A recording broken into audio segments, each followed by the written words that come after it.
The crystal chandeliers cast prismatic light across the marble foyer of Marcus Wellington's Buckhead mansion. Laughter bubbled through clusters of Atlanta's elite tech moguls, real estate developers, social climbers draped in designer labels that cost more than most people's cars.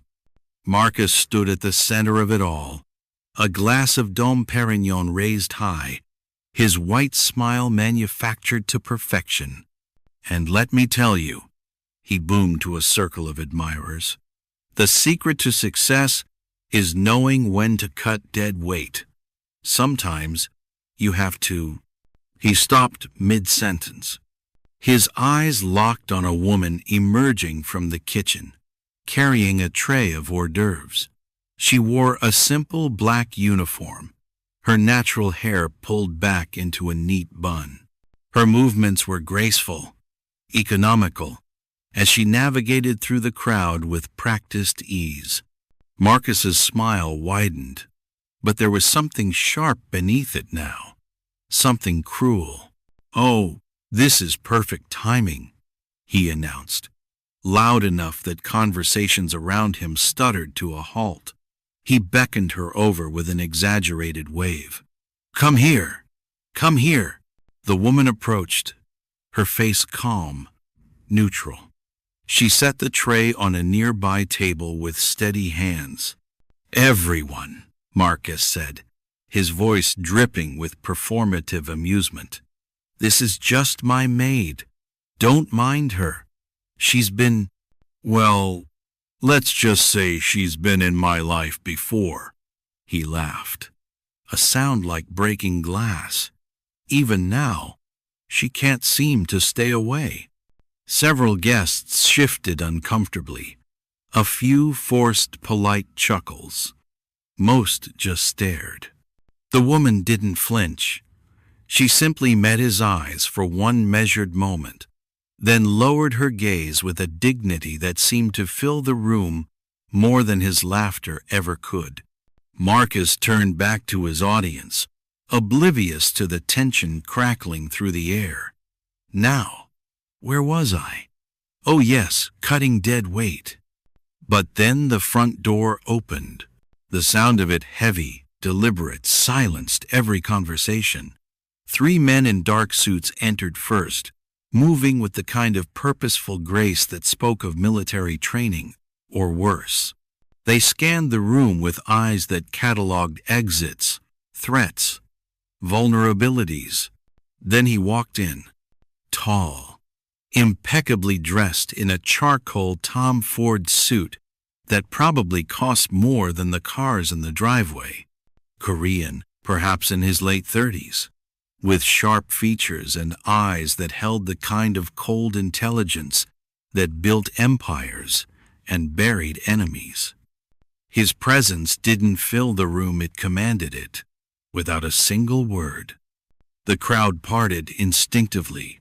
Marcus's face went from smug to confused to something approaching panic in the space of 3 seconds. The man's eyes swept the room with calculated precision. Then they found her, the woman in the maid's uniform, and his expression changed, not to surprise, to fury, the quiet, lethal kind that doesn't need volume.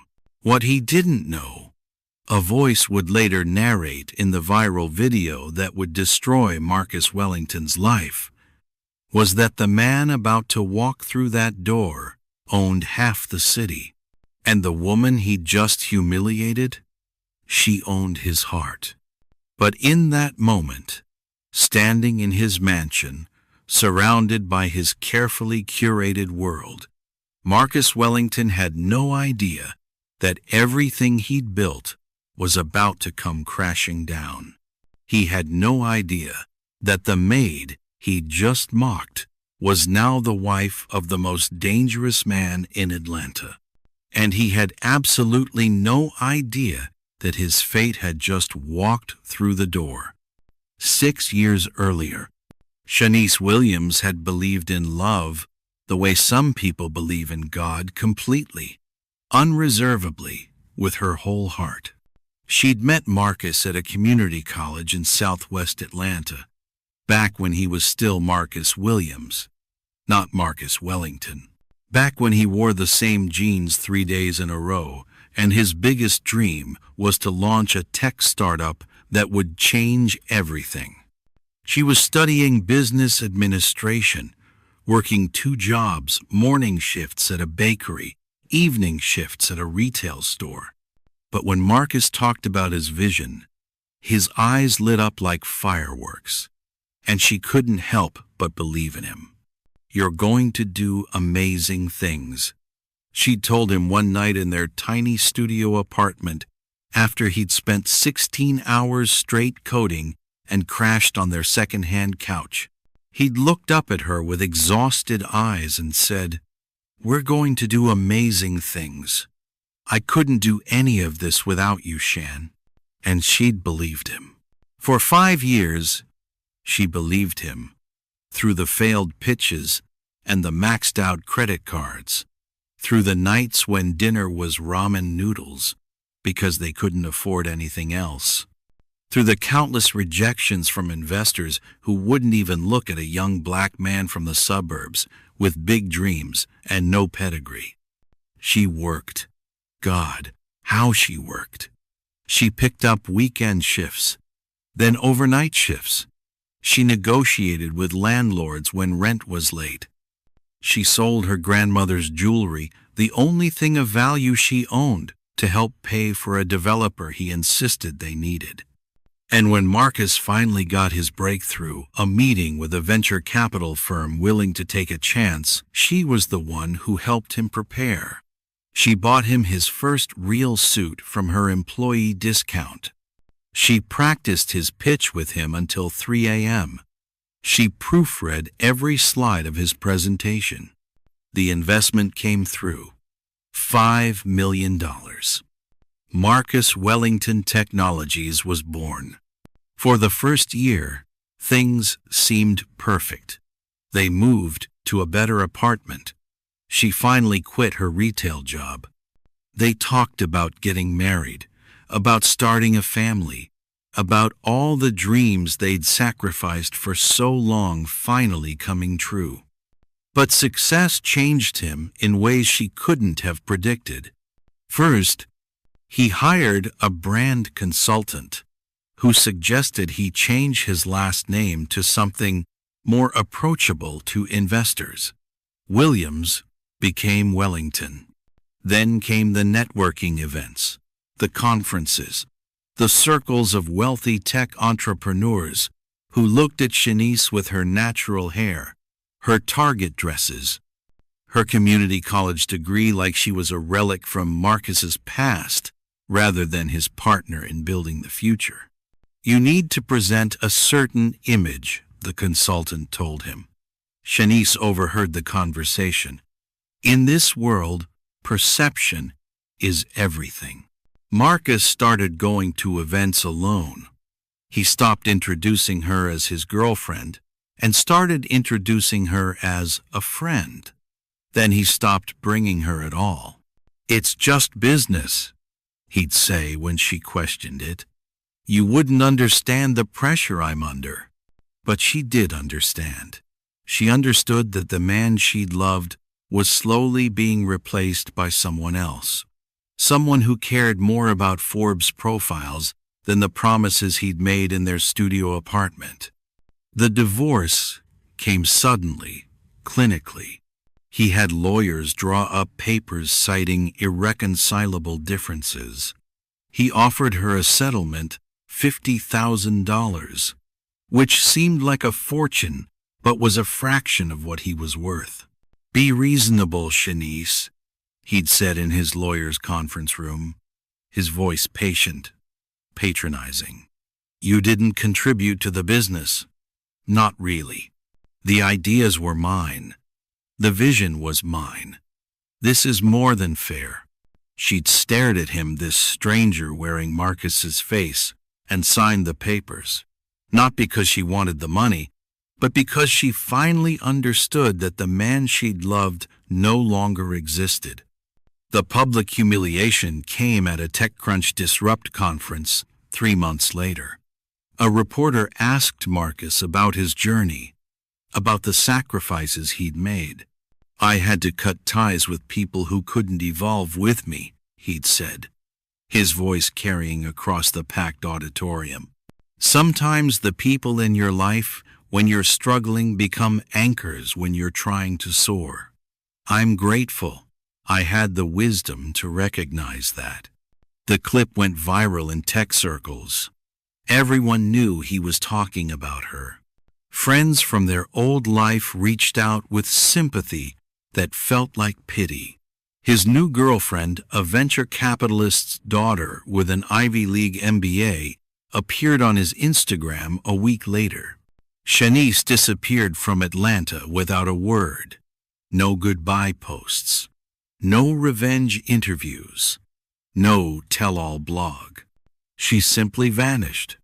And Marcus Wellington, standing in his new penthouse overlooking the city, allowed himself to believe he'd made the right choice, that he'd shed the weight of his past and embraced the future he deserved.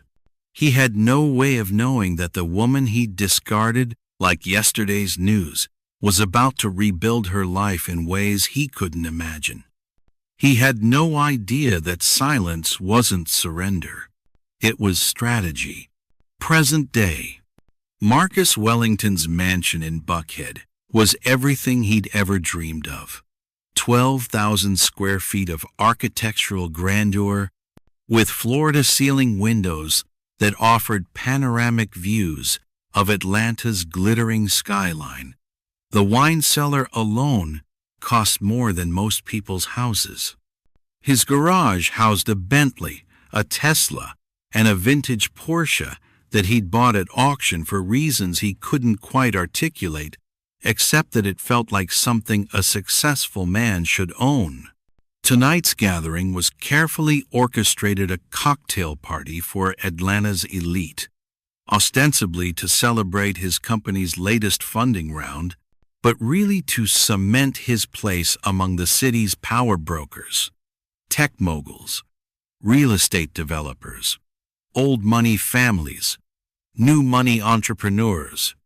The guest list read like a who's who of Southern wealth.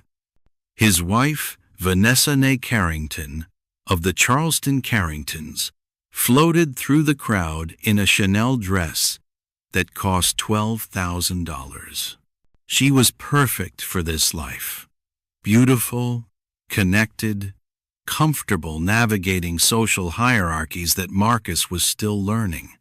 She'd gone to Spelman, then Harvard Business School. Her father owned half of Atlanta's commercial real estate. "Darling," she'd said that morning while planning the party, "we absolutely must make sure the staffing is perfect. Appearance is everything with this crowd." Marcus had delegated the task to his assistant, who'd contacted Elite Events and Staffing, the premier service agency in Atlanta. The best of the best, they promised. Discreet, professional, impeccably. When the staff arrived that afternoon, 3 servers, 2 bartenders, and a coordination manager, Marcus barely glanced at them. They were furniture, background noise, the invisible machinery that kept his life running smoothly. He didn't look closely at the woman in the simple black uniform who moved through his home with quiet efficiency, preparing trays and organizing the kitchen. Not until she walked into the living room carrying hors d'oeuvres. Not until the light hit her face just right. Recognition slammed into him like a physical force. Shanice. For a moment, his mind refused to process it. What were the odds? What were the absolute astronomical chances that his ex-wife, the woman he'd left behind 6 years ago, would end up working as a maid at his party? But there she was, older, somehow more refined in her bearing, but unmistakably her. And instead of embarrassment, or concern or any normal human emotion, Marcus felt something else entirely: vindication. This was proof. Proof that he'd made the right choice. Proof that she'd been the anchor he'd needed to cut loose. Look at where he was now: mansion, successful company, beautiful wife, powerful friends. And look at where she'd ended up serving drinks at his party, wearing a uniform, probably struggling to make rent. The cruelty rose in him like a tide. "Oh, this is perfect timing," he heard himself say, his voice carrying across the room. "Come here. Come here." She approached with that same quiet dignity he remembered, and somehow that made him angrier. She should look broken, defeated. Instead, she looked serene. "Everyone, this is just my maid. Don't mind her." He watched her face for a reaction: shame, anger, humiliation, anything to confirm his narrative that he'd won, that leaving her had been his triumph. But she just looked at him with those calm, dark eyes and said nothing. Several guests shifted uncomfortably. His business partner, Jason, raised an eyebrow. Vanessa, across the room, stiffened almost imperceptibly. But Marcus was too drunk on his own ego to notice. He turned back to his audience, launching into another anecdote about his journey to success, about the importance of knowing your worth and not being held back by people who can't match your vision. What he didn't see was the way Shanice's phone buzzed silently in her pocket, the way she glanced at the screen, a text that read, "5 minutes away," and closed her eyes briefly, as if gathering strength. What he didn't notice was the head server, an older Korean woman approaching Shanice and speaking to her in rapid, respectful Korean, or the way Shanice responded fluently, her pronunciation perfect. What he certainly didn't see was the expensive Patek Philippe watch hidden beneath her uniform sleeve, or the way the other staff deferred to her with a respect that went far beyond professional courtesy. Marcus Wellington, standing in his mansion surrounded by his carefully curated symbols of success, saw only what he wanted to see: a woman he'd left behind, still trapped in his shadow, proof of his wisdom in leaving her. He raised his glass higher, laughing at his own joke. He had absolutely no idea that the most powerful man in Atlanta was about to walk through his door, and that the maid he'd just humiliated was about to become untouchable. The thing about true power, Shanice had learned over the past 4 years, was that it didn't need to announce itself. It didn't need validation or recognition. It simply existed, quiet and absolute, like gravity. She moved through Marcus's mansion with practiced grace, refilling drinks, collecting empty plates, maintaining the invisible presence that good service required. But beneath the surface, her mind was working with the precision of a master strategist. She'd known there was a possibility she might encounter Marcus tonight. When the agency had called about a high-profile event in Buckhead, she'd seen the address and recognized it immediately. His dream house, the one he used to describe to her in their tiny apartment, back when it seemed impossible. She could have declined the assignment, could have sent another manager. But something in her had decided to face this moment, to see for herself who Marcus Wellington had become. Now she had her answer. Miss Kim, the head server. Mrs. Park whispered in Korean as Shanice passed through the kitchen. "Are you all right? That man's behavior was unacceptable." Shanice responded in fluent Korean, her accent carrying the soft soul inflection she'd worked so hard to perfect. "I'm fine, Mrs. Park. Some people only feel big when they make others feel small." Mrs. Park's eyes held a mixture of respect and concern. She'd been working with elite events and staffing for 15 years and had never seen someone handle humiliation with such grace. What she didn't know, what none of the other staff knew, was exactly who Shanice had become. The watch beneath Shanice's sleeve was worth $75,000, a gift from her husband for their first anniversary. She'd covered it carefully with her uniform, not out of shame, but out of strategy. In her world now, she'd learned that true power often wore camouflage. Her phone vibrated again. She glanced at the screen discreetly. "Pulling up now, are you safe?" She typed back quickly. "Yes, everything is fine." "That's not what I asked. Are you safe?" She allowed herself the smallest smile. "Always. See you in a moment." Through the mansion's grand windows, she could see the headlights of black luxury vehicles turning into the circular driveway.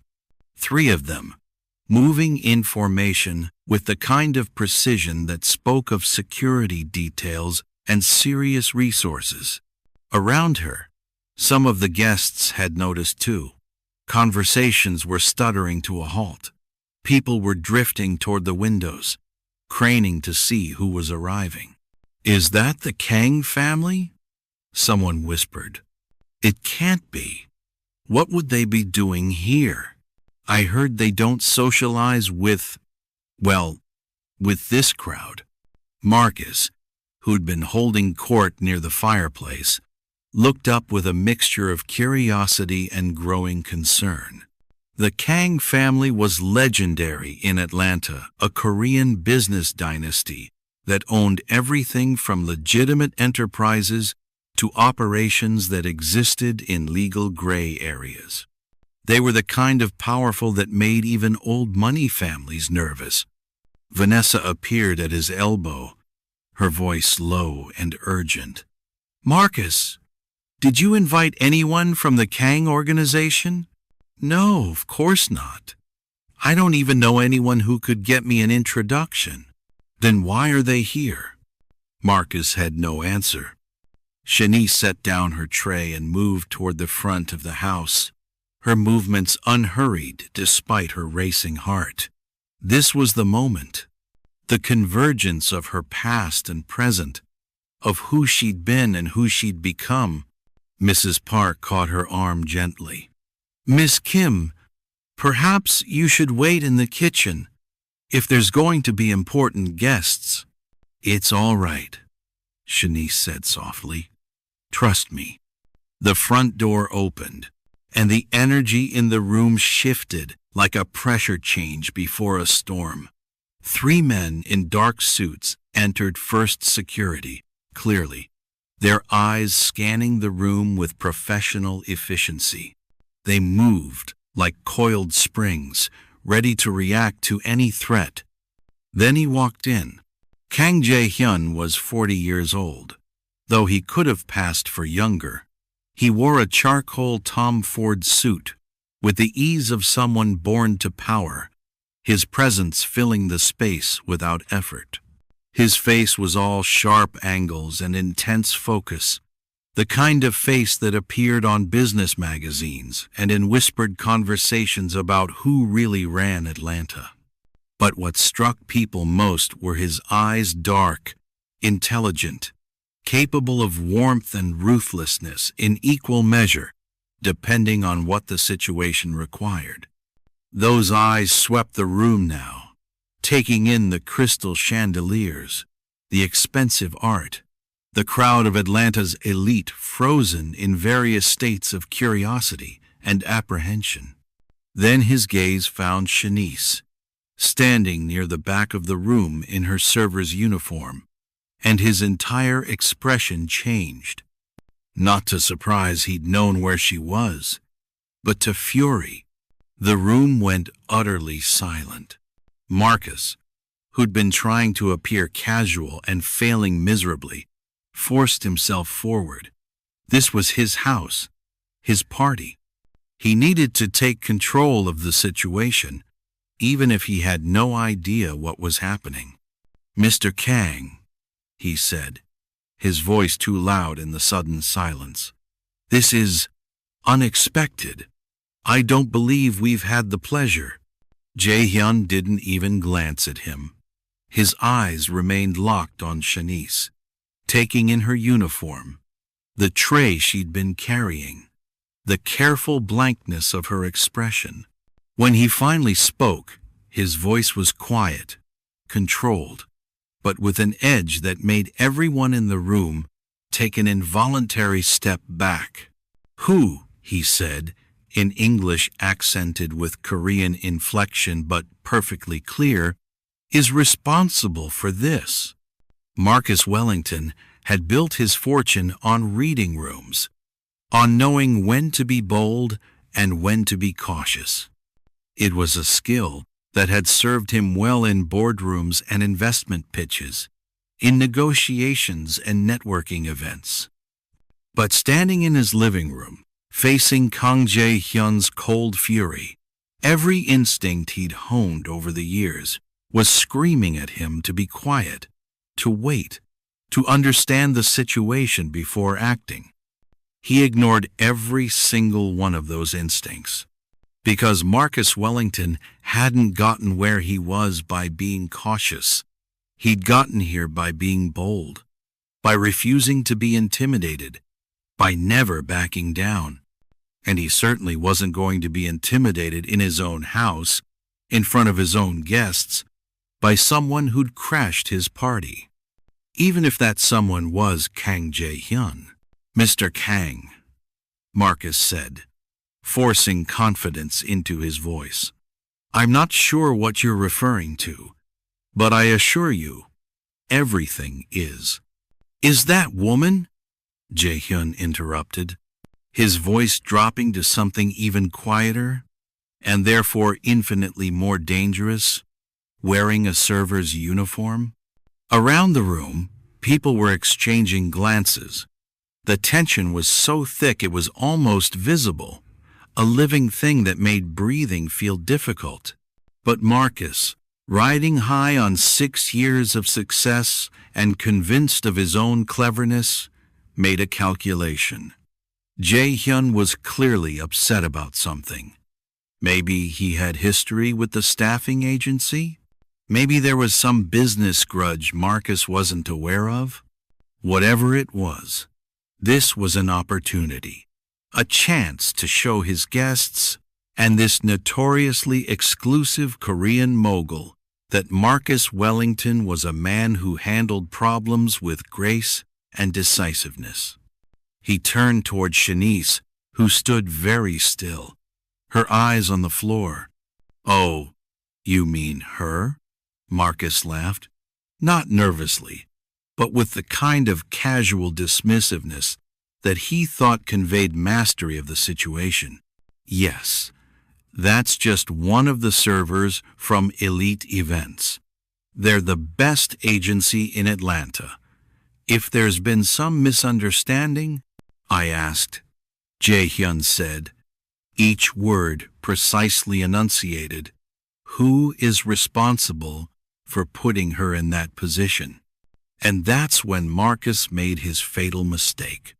He saw an opportunity to perform, to demonstrate to this room full of important people that he was the kind of man who didn't get flustered, who could handle any situation with charisma and charm, to show off his wit, his confidence, his absolute certainty in his place at the top of Atlanta's social hierarchy.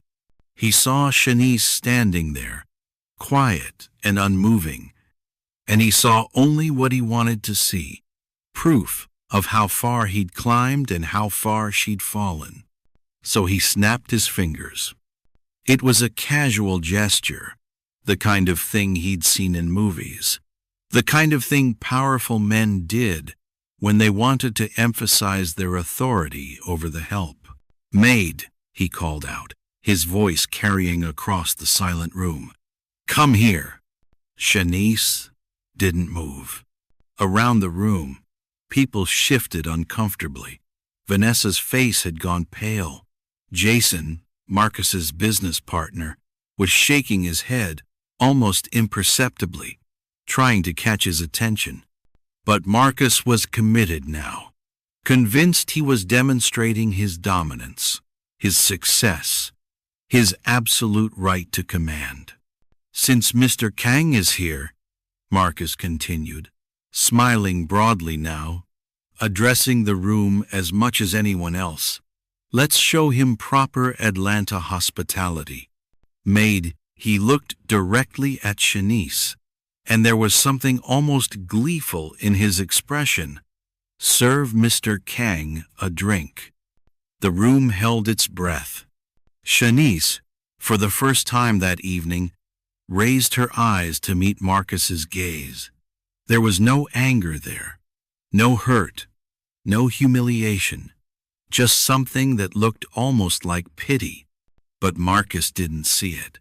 He was already turning back to Jae-hyun, ready to offer some self-deprecating joke that would ease the tension, ready to demonstrate his facility with high-pressure social situations. He never got the chance. Because Jae-hyun was moving, not quickly, there was nothing hurried or aggressive about his movement, but with absolute purpose, the kind of intentionality that made everyone in the room instinctively step back, creating a path. He walked past Marcus as if he didn't exist, past the clusters of frozen guests, past the expensive furniture and the crystal chandeliers and all the carefully curated symbols of success that Marcus had assembled. He walked directly to Shanice, and the room held its breath. Time seemed to slow to a crawl as Jae-hyun approached Shanice. Every eye in the room tracked his movement. Someone's phone camera was recording later. That footage would go viral, racking up 20 million views in 48 hours. But in that moment, no one was thinking about social media. They were watching history happen. Jae-hyun stopped directly in front of Shanice. For a long moment, they simply looked at each other. A whole conversation seemed to happen in that silence: apology, reassurance, shared understanding. Then, with movements so deliberate they felt choreographed, Jae-hyun reached up and unbuttoned his suit jacket. The room watched, confused. As he shrugged out of the jacket Tom Ford, probably worth $5,000, and stepped forward. He placed it gently around Shanice's shoulders. The gesture was so tender, so intimate, so completely at odds with his reputation as one of Atlanta's most ruthless businessmen, that several people gasped audibly. Then Jae-hyun turned to face the room, and his expression was absolutely glacial. When he spoke, his voice carried effortlessly, each word falling like a judge's gavel. "Let me make something very clear," he said. "This woman is not your maid. She is not your server. She is not your employee." He paused. Let the words sink in. "She is my wife." The collective gasp was almost comical. Glasses stopped halfway to mouths. Conversations died mid-word. Someone dropped a canapé, and the sound of it hitting the marble floor echoed like a gunshot. Marcus's face, oh, his face. It went through an entire journey in the space of 3 seconds. Confusion first, his brain refusing to process what he was hearing. Then recognition. Memory crashing back: Shanice's fluent Korean, the deferential treatment from Mrs. Park, the expensive watch she'd hidden beneath her sleeve. Then came the comprehension. the horrible dawning realization of exactly what he'd done. And finally, absolute terror. "That's," he started, his voice cracking. "That's not. She can't be." But he was looking at them now, really looking. At the way Jae-hyun's hand rested protectively on Shanice's shoulder. At the matching platinum wedding bands they both wore. At the absolute certainty in Jae-hyun's posture, the kind of certainty that came from total, unshakable power. "That's impossible," Marcus said, but his voice had dropped to a whisper. She was. I divorced her 6 years ago. She was nobody. She had nothing." "She had everything," Jae-hyun said quietly. "She had dignity. She had strength. She had the wisdom to walk away from someone who couldn't recognize her value." He looked around the room, his eyes cataloging faces, remembering who had laughed at Marcus's cruel jokes, who had stayed silent, who had looked uncomfortable. "My wife," he continued, "has been managing elite events and staffing for the past 3 years. She rebuilt the company from the ground up, turning it from a failing business into Atlanta's premier service agency. She speaks 4 languages fluently. She has an MBA from Seoul National University, which, for those unfamiliar, is the Harvard of South Korea." Every word was a hammer blow to Marcus's carefully constructed reality. "She came here tonight," Jae-hyun said, his voice hardening, "because she believes in honoring commitments, even when the client is a man who once humiliated her publicly, even when she knew she might face exactly this kind of disrespect." Vanessa, who'd been standing frozen near the fireplace, finally found her voice. "Marcus, you told me your ex-wife was. You said she was—" "Nobody," Jae-hyun finished for her. "Yes, I imagine he did, because diminishing her made him feel bigger. Isn't that right, Mr. Wellington?" Marcus opened his mouth, closed it, opened it again. He looked like a fish drowning in air. "I think," someone in the crowd said it might have been Jason, "we should probably go." But Jae-hyun raised a hand. "Please stay. I think Mr. Wellington owes everyone here an explanation about his version of success, about who he had to step on to get here, about what he truly values." The room waited. Marcus Wellington, master of boardrooms and pitch meetings, man who'd built a multi-million-dollar company on his charisma and confidence, stood in his mansion surrounded by everything he'd ever wanted. And he had absolutely nothing to say. Because what could he say?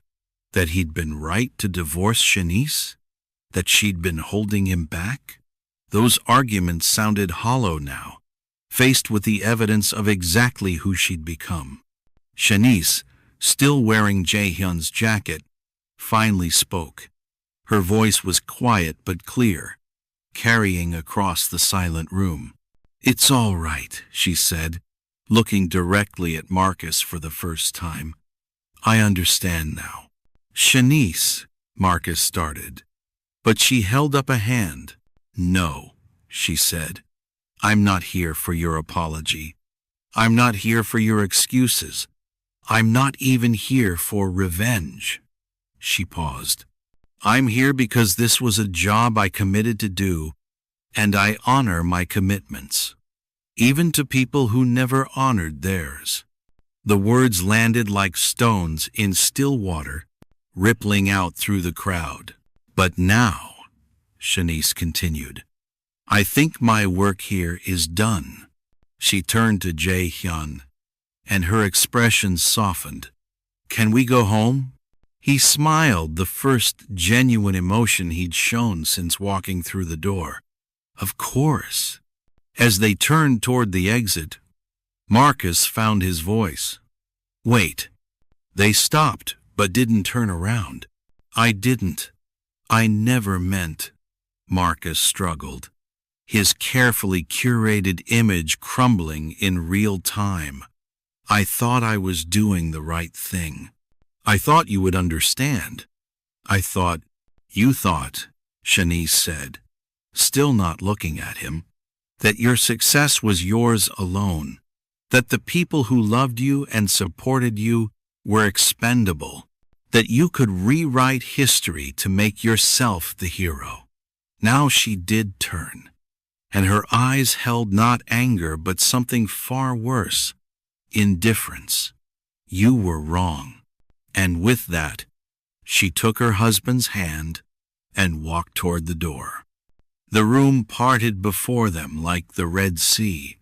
They'd almost made it to the door when Jae-hyun paused. He turned back to the room, his expression thoughtful, as if he'd just remembered something important. Actually, he said, his voice conversational now, there's something I should probably mention. Since we're all here together, the room, which had started to breathe again, collectively held its breath once more. Jae-hyun looked directly at Marcus. Mr. Wellington, your company Wellington Technologies. Impressive growth over the past 6 years. Your latest funding round was particularly successful. $30 million, if I remember correctly? Marcus nodded warily, unsure where this was going but certain it was nowhere good. Can you tell me who your lead investor was for that round? Crescent Capital Partners, Marcus said automatically. It was public information, announced in TechCrunch just 3 months ago. They're a subsidiary of Hansong Investment Group, Jae-hyun finished, which is owned by my family. The color drained from Marcus's face so completely he looked like he might faint. I see you understand, Jae-hyun continued, his tone still perfectly pleasant, which somehow made it more terrifying. Let me be very clear about what happens next. He pulled out his phone, tapped it a few times, and held it up so Marcus could see the screen. This is an email to our investment team. I'm instructing them to exercise the redemption clause in your funding agreement. We'll be withdrawing our $30 million. Immediately. You can't, Marcus started, but Jae-hyun talked over him. Oh, but I can. Read your contract more carefully next time. There's a morality clause and a provision for immediate withdrawal if the leadership demonstrates behavior incompatible with our company values. He looked around the room. I'm confident we have more than enough witnesses here to confirm such behavior occurred. Vanessa stepped forward, her voice sharp. My father's firm, Carrington Real Estate? Jae-hyun's expression didn't change. Yes. We own the mortgages on about 40% of his commercial properties. I imagine he'll want to know why his son-in-law just cost him a very important relationship. The implications cascaded through the room like dominoes. People were already calculating, already distancing themselves from Marcus, already planning their exits from this disaster. Jason, Marcus's business partner, spoke up. Mr. Kang, surely we can discuss this. Marcus made a mistake, yes, but what? Jae-hyun's voice remained calm, but there was steel underneath. But we should pretend it didn't happen? But we should allow him to face no consequences for humiliating my wife? For snapping his fingers at her like she was property? I didn't know, Marcus finally exploded, his composure shattering completely. I had no idea she was married to you. If you'd known, Jae-hyun interrupted, You would have treated her with respect? Is that what you're saying? He took a step closer. So your respect for another human being is conditional on their connections? On their utility to you? Marcus had no answer. Let me tell you something about my wife, Jae-hyun continued. When I met her 4 years ago, she was working 3 jobs. She was taking classes at night. She was learning Korean from YouTube videos because she couldn't afford formal lessons. She had nothing because you took everything, but she had more dignity in her little finger than you have in your entire body. The room was absolutely silent now. Even the servers had stopped moving. She didn't tell me about you at first, Jae-hyun said. Didn't mention that her ex-husband was this supposed tech wunderkind. When I finally learned the full story about how you'd left her with nothing, about your comments at that conference, do you know what she said to me? He looked at Shanice, who was watching him with an expression of pure love. She said, "Don't hurt him. He's not worth it. Let him have his success. It's all he has." The words hung in the air like an indictment. "But tonight," Jae-hyun said, turning back to Marcus, "you proved that she was too generous. Because you don't just have success. You have cruelty. You have arrogance. You have a fundamental lack of humanity." He tapped his phone again. "I'm also sending an email to every major venture capital firm in Atlanta. They're all clients of ours in one way or another. They'll know what happened here tonight. They'll know the kind of man Marcus Wellington really is. That's," Marcus struggled to find words, "that's destroying my life." "No," Jae-hyun said quietly, "that's accountability." He looked around the room one more time. "Let this be a lesson to everyone here. Power isn't about who you can humiliate. It's not about who you can discard. Real power is knowing when to lift others up. Real power is treating people with dignity regardless of their position." He turned back to Shanice, his expression softening. "Real power is recognizing value when everyone else is blind to it." Vanessa, who'd been standing frozen this entire time, suddenly spoke. "Marcus, is everything he said true? About how you treated her? About what you said at that conference?" Marcus looked at his wife, his beautiful, connected, perfect wife, and he knew. He could see it in her eyes. This marriage, built on image and status and careful social positioning, was over. "Vanessa," he started. But she was already walking away, pulling out her phone, probably calling her father's lawyers. The guests were flowing toward the exits now, a steady stream of Atlanta's elite abandoning a sinking ship. No one wanted to be associated with this disaster. No one wanted to be on Kang Jae-hyun's bad side. Jason was the last to leave, pausing at the door. "I'll handle the emergency board meeting," he said quietly. "We'll need to make a statement. Distance the company from this." Then he was gone too. And Marcus Wellington stood alone in his 12,000-square-foot mansion, surrounded by all his expensive furniture and his carefully curated art and his symbols of success that suddenly meant nothing at all. At the door, Shanice paused and looked back one final time. "I forgive you," she said simply. "Not for you, for me." Then she and Jae-hyun walked out into the Atlanta night, leaving Marcus Wellington to face the ruins of everything he'd built on a foundation of cruelty and pride. The night air was cool and clear as Shanice and Jae-hyun walked down the marble steps of Marcus's mansion. The 3 black cars waited in the circular driveway. their engines purring softly, security detail maintaining professional positions around the perimeter. But Jae-hyun waved them off gently. "Give us a moment." The security team nodded and retreated to the vehicles, leaving the couple standing alone on the driveway, surrounded by meticulously landscaped gardens that probably cost more than most people's yearly salary. Jae-hyun took both of Shanice's hands in his. "Are you all right?" It was the same question he'd texted earlier, and just as before, she knew he wasn't asking about her physical safety. He was asking about her heart, her spirit, the emotional toll of facing the man who'd shattered her world 6 years ago. "I am," she said, and she meant it. "Actually, I really am.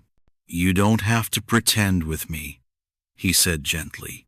"I know how much he hurt you. I know what it took for you to stand there and—" "Jae-hyun," she squeezed his hands. "I'm not pretending. Look at me." He did, his dark eyes searching her face. "6 years ago," Shanice said, "when Marcus divorced me, I thought my life was over. I thought his rejection defined my worth. I thought." She paused, gathering her thoughts. "I thought I was only valuable as long as I was useful to someone else's dreams." A breeze rustled through the garden, carrying the scent of jasmine and expensive landscaping. "But then I spent 3 months absolutely lost. I worked cleaning jobs because that's all I could find.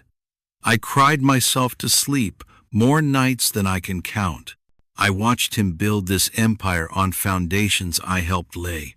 And I had to figure out who I was when I wasn't defined by someone else's success." Jae-hyun's expression was soft with understanding. He knew the story she'd told him, pieces of it over the years, but he also knew she needed to say it now, here, in front of the physical monument to Marcus's achievements. "And slowly," Shanice continued, "I realized that I wasn't nobody. I had skills. I had strength. I had survived things that would have broken other people.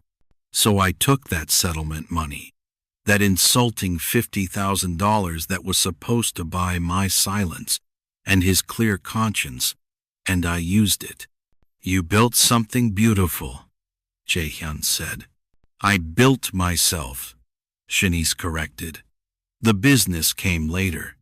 First, I had to rebuild the woman Marcus tried to tear down. I enrolled in language classes not because I needed them for work, but because I wanted to prove to myself that I could learn anything.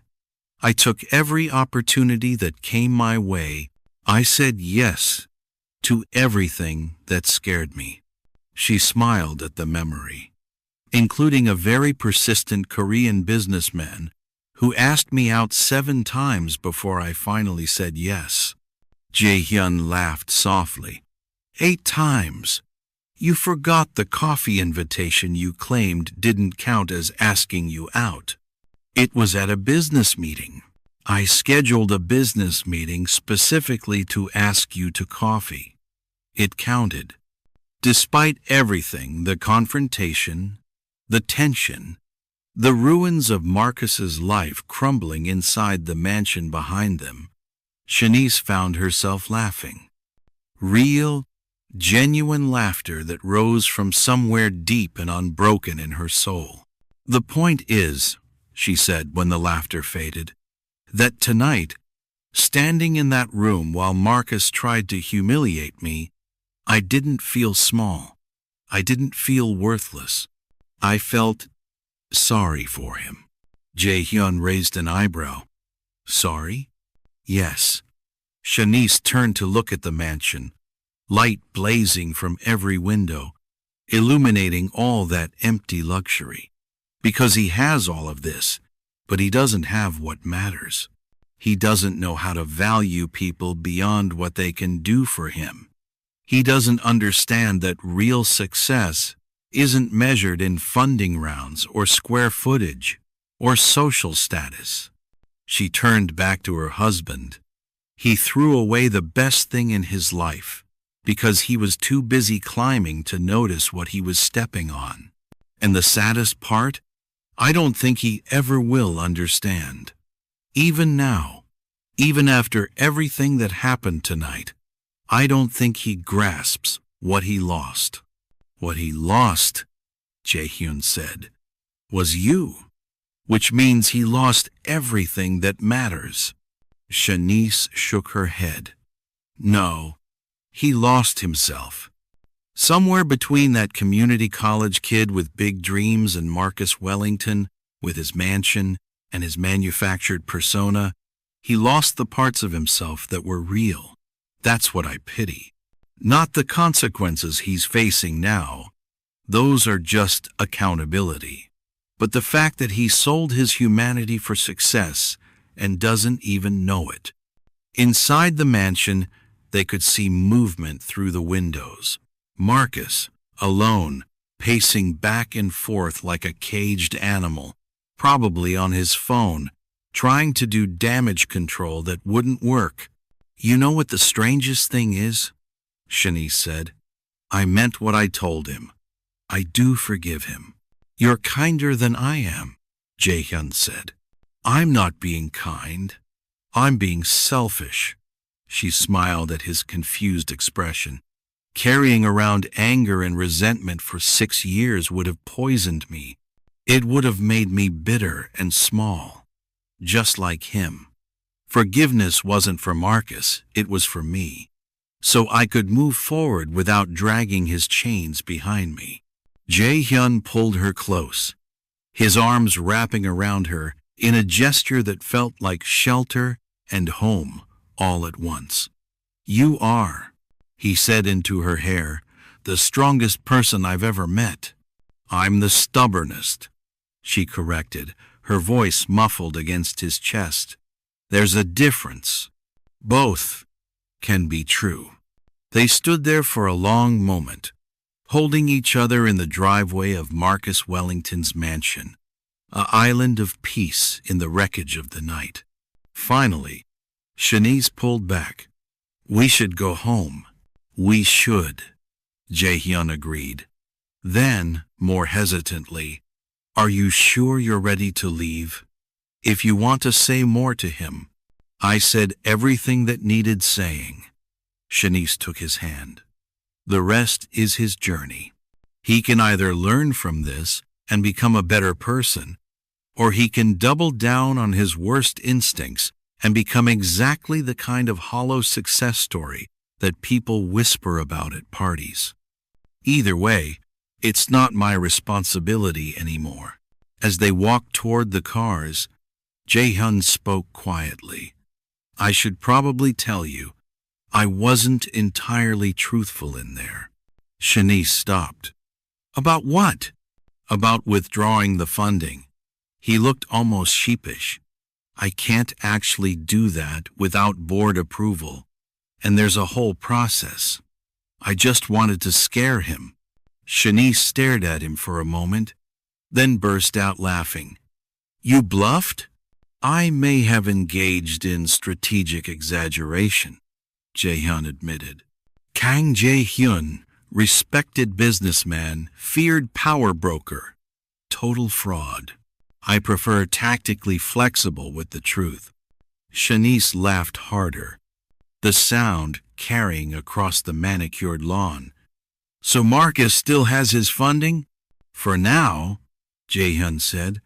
But I did send that email to every VC firm in Atlanta. That part was real. By tomorrow morning, everyone who matters will know exactly what happened here tonight. His reputation is finished, which means his ability to raise future funding, attract top talent, maintain his social position, all of that is done. You destroyed him without actually destroying his company, Shanice said slowly, understanding dawning. You left him with his business but took away everything that made it meaningful to him. I learned from the best, Jae-hyun said, squeezing her hand. You taught me that the quietest revenge is simply living well. I just applied that principle strategically. As they reached the car, Shanice paused one more time to look back at the mansion. Do you know what I realized in there? She said. When Marcus was trying to humiliate me and you walked in and everything shifted, I realized that I didn't need you to save me. I could have handled that situation myself. I've faced worse and survived. I know, Jae-hyun said, but it was nice, she continued, to not have to handle it alone, to have someone stand beside me, not because I was weak, but because I was valued. Always, he said simply. They got into the car, the security detail falling into formation around them with practiced efficiency. As they pulled away from Marcus Wellington's mansion, Shanice watched it recede in the rearview mirror, growing smaller and smaller until it disappeared entirely. You know, she said, I cleaned houses for 3 months after the divorce. Office buildings, private homes, anywhere that would hire me. And do you know what I learned? What? That there's no shame in honest work. That the people society treats as invisible are often the ones seeing everything most clearly. That you learn more about a person's character by watching how they treat people who can't do anything for them than you ever will in a boardroom. She smiled. I cleaned floors so I wouldn't become bitter. I stayed silent so I wouldn't become cruel. And somewhere along the way, I found out exactly who I was when nobody was watching. Jae-hyun lifted her hand to his lips, kissing her knuckles gently. And who were you? Someone who deserved better than Marcus Wellington could ever give, she said. Someone who was worth waiting for. Someone who was just getting started. The car turned onto Peachtree Street, leaving Buckhead behind, carrying them home to the penthouse they shared in Midtown. Behind them, Marcus Wellington stood in his empty mansion, surrounded by everything he'd ever wanted and nothing that mattered. But ahead of them, Shanice and Jae-hyun had everything that counted: love, respect, partnership, and the quiet dignity that comes from knowing exactly who you are and refusing to settle for anything less. 3 months later, the video hit the internet 48 hours after the party, posted by an anonymous guest whose identity was never confirmed. Titled, "Tech Bro Humiliates Ex-Wife, Immediately Regrets It," it went viral with terrifying speed. 20 million views in the first week, 50 million by the end of the month. Think pieces in every major publication, TikTok reactions, and YouTube commentary and Twitter threads, dissecting every frame. But it wasn't just the number of views that destroyed Marcus Wellington. It was what happened next. The Wall Street Journal ran a feature, "The Hidden Cost of Founder Ego: How Marcus Wellington's Success Story Unraveled." Forbes pulled him from their 30 Under 30 feature and published an editorial about the importance of character in leadership.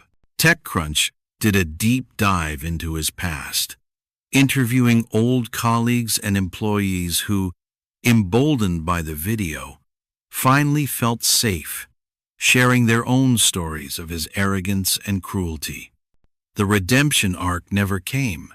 Wellington Technologies limped along for another year, but the damage was irreversible. Top engineers left for competitors. Investors became increasingly difficult to court. Major clients started re-evaluating their partnerships. Marcus's board eventually forced him out of his own company, offering a settlement that was generous by normal standards, but insulting compared to what he'd once been worth. Vanessa divorced him 6 weeks after the video went public. The settlement was brutal. Her father's lawyers made sure of that. By the time a full year had passed, Marcus Wellington had become a cautionary tale, a meme, a warning about what happens when success, without character, meets accountability. He tried to stage comebacks, podcast interviews where he claimed to have learned and grown, a Medium post titled "My Journey to Understanding Privilege and Power" that was torn apart in the comments, an attempted rebrand as a reformed tech bro that nobody bought. Nothing worked, because the internet, for all its flaws, has a long memory, and more importantly, Atlanta's business community had seen his true character that night and decided they wanted no part of it. Marcus eventually moved to Austin, Texas, where he took a mid-level position at a startup that probably didn't Google him thoroughly enough. He lived in a 2-bedroom apartment and drove a Honda Civic. He was, by all accounts, utterly ordinary, which might have been fine, except Marcus Wellington had spent the past 7 years of his life convinced that he was extraordinary. The cognitive dissonance alone was punishment enough. Meanwhile, in Midtown Atlanta, Shanice stood in front of a lecture hall at Georgia State University, teaching a course she'd designed herself: resilience and reinvention, building success after failure. The class was packed, standing room only. Students sat in the aisles and crowded the doorway, hanging on every word. "The thing about rock bottom," she was saying, pacing in front of the whiteboard where she'd written "failure is not equal to identity," is that it gives you a foundation. You can't sink any lower, which means the only direction left is up. And more importantly, you learn exactly who you are when everything else is stripped away. A hand went up. But how do you rebuild after someone destroys your reputation? After they've told everyone you're worthless? Shanice smiled, recognizing a familiar pain in the student's voice. You remember that reputation is what other people think of you. Character is who you are when nobody's watching. Reputation can be destroyed by lies and cruelty. Character can only be built by you, through your choices, your actions, your response to adversity. She clicked to the next slide, a quote she'd written herself.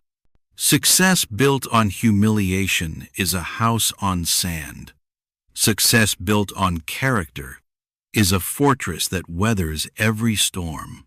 After class, as students filed out, a young woman approached hesitantly.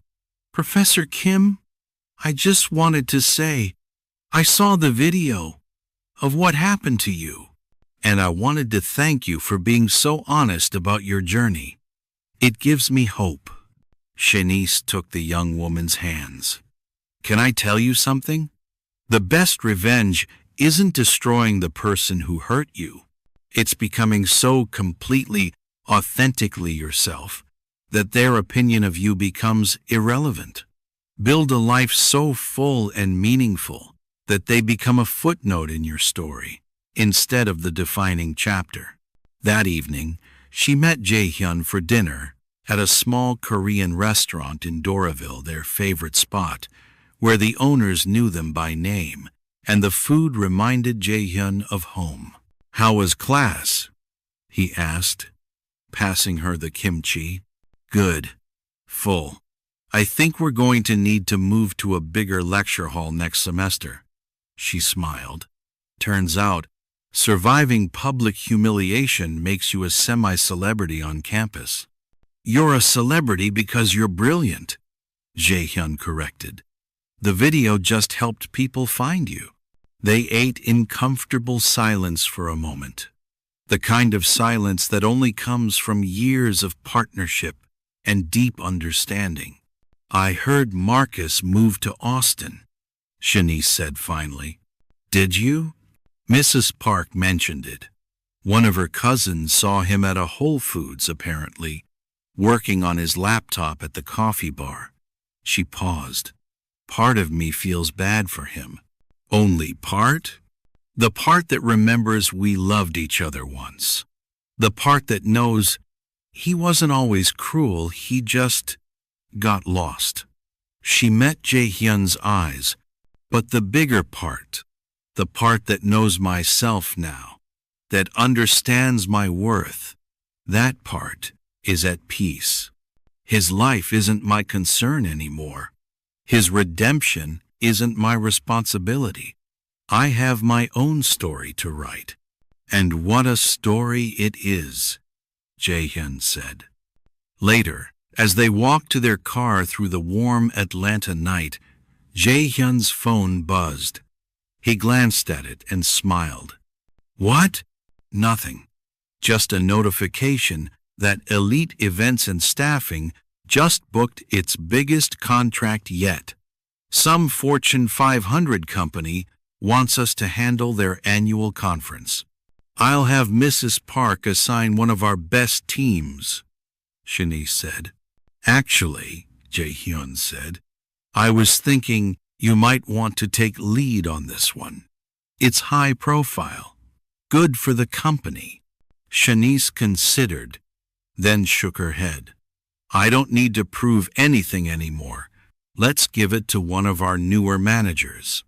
Someone hungry, someone talented, someone who deserves a chance to shine." "You sure?" "Positive." She leaned into him as they walked. "I spent too many years trying to prove my worth to people who couldn't see it. Now I'd rather spend my time building up people who remind me of who I used to be: talented, overlooked, one opportunity away from changing their whole life." "You know what you are?" Jae-hyun said, stopping to face her under a streetlight. "What?" "Exactly the kind of person Marcus tried to become, but never could be." "Why's that?" "Because you're not performing success. You're not curating an image. You're just you. Brilliant, kind, fierce when needed, gentle by choice.